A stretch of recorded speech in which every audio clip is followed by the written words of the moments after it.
Fala pessoal!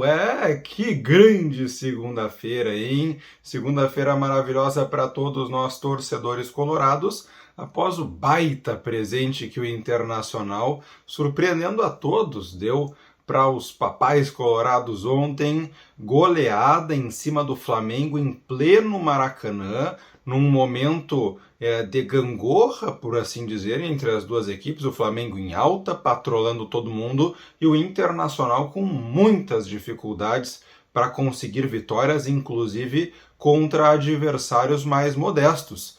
E aí acontece o que a gente assistiu ontem, o Internacional massacrando, conseguindo uma goleada histórica diante do Flamengo, que não tomava um 4-0, uma goleada tão grande dentro do Maracanã há praticamente 15 anos, né, para termos dimensão do tamanho do que o Internacional fez, não apenas goleou este Flamengo, como goleou no Maracanã, uma vitória construída desde o primeiro tempo, virou 2-0, fechou 4-0 e que acabou sendo ainda melhor ainda, né, porque foi em cima do Flamengo do Renato Gaúcho, com direito à expulsão do Gabigol, para vingar um pouquinho daquele gosto amargo que a gente ficou na reta final do Campeonato Brasileiro passado, em que o Flamengo, com uma ajuda enorme do apito amigo, acabou se sagrando campeão contra nós na última rodada do Brasileirão, após diversos erros da arbitragem irem prejudicando o Inter jogo a jogo.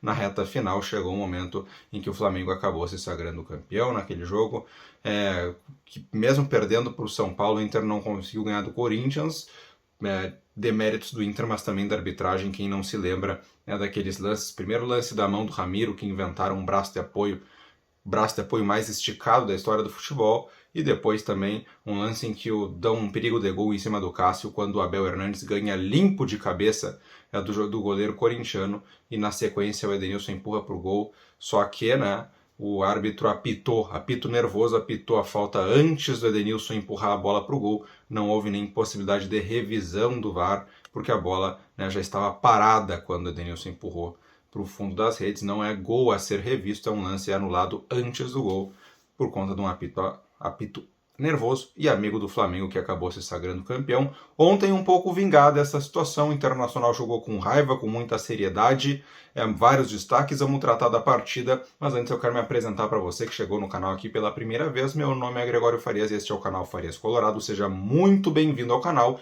Faço um convite especial para você que ainda não é inscrito, está conhecendo aqui pela primeira vez o canal, se inscreve e ativa o sininho das notificações para ficar sabendo sempre que eu postar vídeo novo. Peço que deixe seu like, sempre a interatividade nos comentários, muito importante para ajudar este conteúdo a crescer, e eu tento responder a todos sempre na medida do possível. Internacional tocando 4-0 no Flamengo, um jogo em que a imprensa nacional, e inclusive a gaúcha como um todo, destacava a possibilidade do Internacional sofrer uma derrota acachapante, ser massacrado pelo Flamengo, assim como outros times, alguns deles até em fase melhor do que o Inter, vêm sendo massacrados, vinham sendo nas últimas partidas, desde que o Renato assumiu na vaga do Rogério Ceni. Não foi o que se viu, muito pelo contrário. E quem viu a escalação do Inter, com Rodrigo Dourado e Rodrigo Lindoso juntos, sendo sacrificado um atacante, jogando com Patrick e Edenilson, que são jogadores que atacam, mas também têm a característica de formação na carreira como defensores, e apenas o Tyson e o Yuri Alberto mais avançados, como jogadores de ataque. O Internacional, então, preservando-se, priorizando a defesa diante de um Flamengo que ia tomar certamente as rédeas da partida, ia tentar se impor para vencer o Internacional. Só que o Inter se defendeu maravilhosamente bem. Ninguém esperava que o esquema com 2 primeiros volantes fosse dar certo. Ninguém esperava que um Inter com o Patrick de ponta e o Edenilson mais aberto pela direita, ou seja, com não tanta velocidade para puxar contra-ataques, iria sim conseguir matar o Flamengo nas transições. Mas tudo que o Aguirre pensou deu certo, a começar pelo seu sistema defensivo. Porque a dupla de zaga formada por Bruno Mendes e Victor Cuesta, que antes da chegada do uruguaio vazava de tudo que era jeito, principalmente por cima, o Inter tomava gol direto, o cruzamento era meio gol na área do Inter. Desde que essa dupla foi formada, são 7 jogos, com 6 deles sem que o Inter tenha sofrido Um golzinho na partida é algo espetacular, comparável aos melhores momentos da dupla Rodrigo Moledo e Victor Cuesta, que em determinado momento era a melhor dupla de zaga do país, mesmo tendo duplas de zaga formidáveis no Palmeiras, no próprio Grêmio e no Flamengo de Jorge Jesus. E o que vem fazendo Bruno Mendes e Victor Cuesta juntos, né, com o Daniel no gol também ontem, maravilhosamente bem, salvando o Inter em determinados momentos, o que também auxiliou o Inter a conseguir matar o jogo, foi em determinados momentos não ter tomado um gol que botaria fogo no jogo, e se não tomou esse gol, também foi por conta de defesas impressionantes do goleiro Daniel. Então a dupla de zaga Bruno Mendes e Victor Cuesta tem 7 jogos, apenas 2 gols sofridos, no mesmo jogo diante do Atlético Paranaense, né? E nos outros jogos não sofreu nenhum gol. Passou em branco, algo a ser comemorado. Funcionou mais uma vez, uma partida sólida do Saravia marcando o Bruno Henrique, uma partida sólida do Paulo Vitor na lateral esquerda, que muitos desconfiavam pela sua imaturidade e por ter demonstrado algumas dificuldades na marcação em partidas anteriores. O Paulo Vitor foi muito bem, tratou a partida, ele que é ex-Botafogo, como um verdadeiro clássico, né, com muita concentração. O garoto não deu saudades nenhuma do Moisés, e eu digo, olha, tem que se pensar seriamente em manter esse garoto por ali, até porque o Moisés é emprestado do Bahia e é um jogador com muitas dificuldades no aspecto técnico, né? Ele muito forte fisicamente, muito impetuoso, mas na hora de dominar uma bola com mais qualidade, dar um melhor passe, ele acaba não sendo o jogador mais adequado, e o Paulo Vitor tem muito a evoluir até para gerar frutos financeiros para o Internacional numa futura venda, e a partir dessa partida de ontem ele pode ganhar muita confiança. O Inter, com essa defesa bem postada, com Dourado e Lindoso na entrada da área, anulou praticamente o Flamengo. As tabelas, as trocas de passes não surtiram muito efeito, salvo algumas infiltrações que acabaram ocorrendo, mas também controladas pela zaga e pelo próprio goleiro Daniel. O Inter foi crescendo a partir dessa confiança que a solidez defensiva lhe dava, e o que não acontecia nas partidas anteriores, porque já é uma boa sequência, eu disse para vocês, de solidez defensiva. Só que faltava o gol. O Inter não tomava, mas também não fazia. E se fazia era num pênalti, era numa bola parada, não conseguia que as suas construções, e sim, haviam construções de chances de gol com a bola rolando, mas na hora da finalização não entrava. E não entrava muito também porque Yuri Alberto, garoto promissor do Inter, estava há 9 jogos sem fazer gol. E ontem ele fez logo 3 contra o Flamengo no Maracanã, lembrando também aquela atuação luxuosa dele contra o São Paulo na reta final do Campeonato Brasileiro passado, em que ele também fez 3 gols. O Yuri Alberto dessa vez brilhou, foi eficiente, perdeu apenas uma das 4 chances que teve, a mais clara de todas, curiosamente, ele acabou quase dentro do gol, finalizando para fora, mas nas outras ele foi eficaz, foi eficiente, uma delas com sorte, desviando na zaga e entrando, coisa que não acontecia, né? Desviava e ia na trave, desviava e saía, mas desviar e entrar é uma novidade, que pode ser uma mudança do astral do Inter, da sorte que envolve o contexto do Internacional.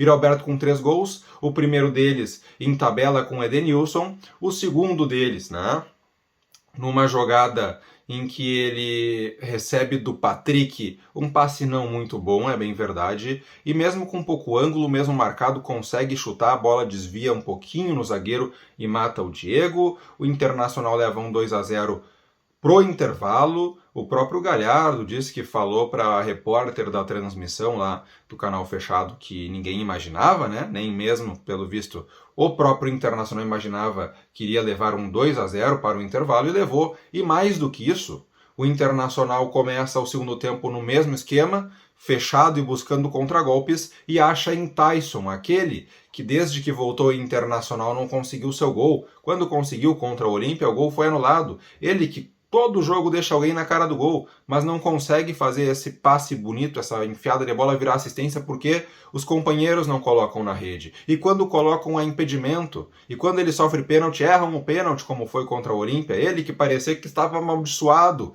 Ele que não fazia um gol com a camisa do Internacional desde sua última partida na primeira passagem, que foi contra o Flamengo, né? O último gol que ele fez na primeira passagem foi contra o Flamengo. Agora não me recordo ao certo se foi realmente a sua última partida, mas o seu último gol foi um golaço, um chutaço contra o próprio Flamengo, e quis o destino que o seu primeiro gol no retorno fosse novamente contra quem? Contra o Flamengo, e mais um golaço, assim como havia sido o último. Um cruzamento para a área do Inter que a zaga corta, o Patrick completa, cai nos pés do Tyson lá na intermediária de ataque do Flamengo, né, na entrada da área do Internacional, por assim dizer. O Tyson recebe ali, já bota na frente e ninguém busca mais o Tyson, que atravessou 70, 60 metros de campo até chegar na cara do goleiro Diego Alves. Antes deu meia-lua no Felipe Luiz, não é em qualquer um dos maiores marcadores do futebol brasileiro. O Tyson passou por cima em alta velocidade, Diego Alves nem se atirou na bola, indefensável que foi, um gol de placa do Tyson em pleno Maracanã. O Inter fazia 3-0, na sequência expulsão do Gabigol por ironizar a arbitragem após receber seu primeiro cartão amarelo, e o Inter, soberano a partir de então na partida, controlou o Flamengo, trocou passes, deu olé, lindo de se ver. E o Roberto ainda teve tempo para fazer mais um, fazer o quarto, né? Numa bola em que a zaga do Flamengo meio que parece ter imaginado um impedimento, não seguiu. O Yuri acreditou, finalizou cara a cara com o Diego Alves, um passe novamente de Edenilson. O VAR revisou o lance, estava em posição legal. Yuri, valeu o gol 4-0. O Internacional ainda teria oportunidade para fazer mais, com o Lindoso, que saiu cara a cara com o goleiro, com o próprio Paulo Guerreiro, que recebeu do Yuri e finalizou no cantinho, mas ficou por isso, 4-0, muito de bom tamanho. O Internacional adquirir confiança para a próxima partida e também para a sequência do Campeonato Brasileiro, que é só o que restou.